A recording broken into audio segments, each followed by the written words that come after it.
Hawaiian air. Hawaiian air. Tere hommikust, kell on 7:37 minutit, Igor ja Rostislav on siin ja loomaaia uudised algamas. Tõmbasin endale selle peale kohe tatikurku. Ehmatasin korraks siin ära, sest et Karumaja väikesed ja suured kiskjad ning uue väikeste kaslaste kompleksi asukad tegid läbi plaanilise ussikuuri.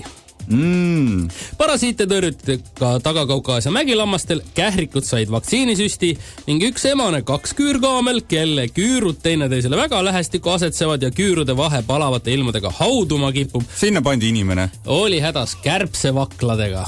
Ai.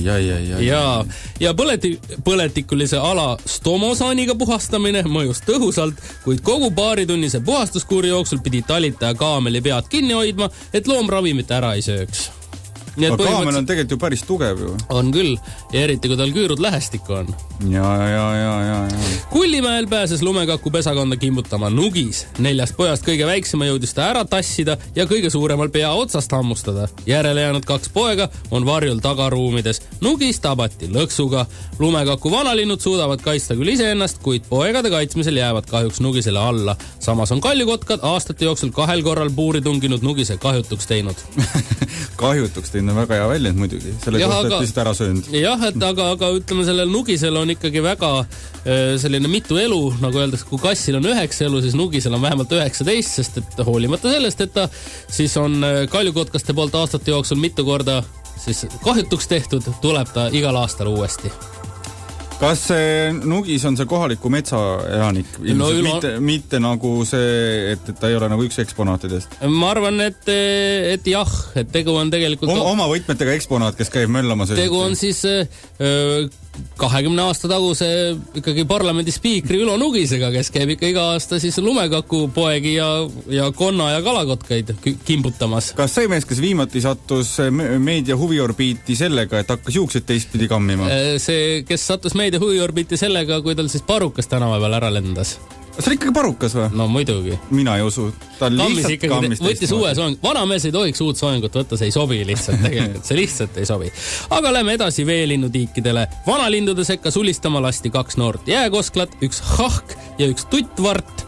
Kesknädalal asusid 5 Ameerika piisonit spetsiaalselt suurte sõraliste pikaajaliseks vedamiseks mõeldud autoga 3 päeva kestvale teekonnale Siberimaale Tjumeni kasvandusse.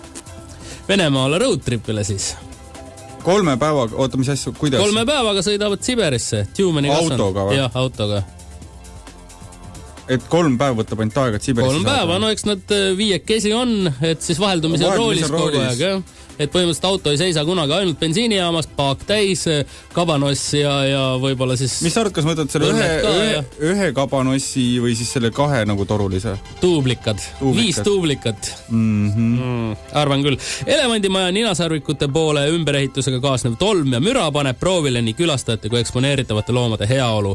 Loomaja töötajad koos loomadega peavad vapralt vastu, selle üle on meil ainult hea meel ja õnneks saab enamik Elevandimaja asukatest pika päevaga õueaedikutes veeta. Looma ja haljastajatel aitavad rohelust ohjas hoida viimase õpilasmaleva vahetus ja 7 Hispaaniast, Saksamaalt, Itaaliast ja Kanadast saabunud vabatahtlikku. Oho, seda on küll rõõm kuulda. See haljastus on tõesti seal väga kena. Ja võib-olla loomaaia uudiste lõpetuseks mul oli siin ka väike uudis selle kohta, et nädala algul hoidis Miss Estonia Madli Vilsar pöialt, et ta enne Miss Universumile sõitu Helsingi konsulaadilt ikka Brasiilia viisa kätte saaks ja nüüd ta sai kätte selle. Juhei!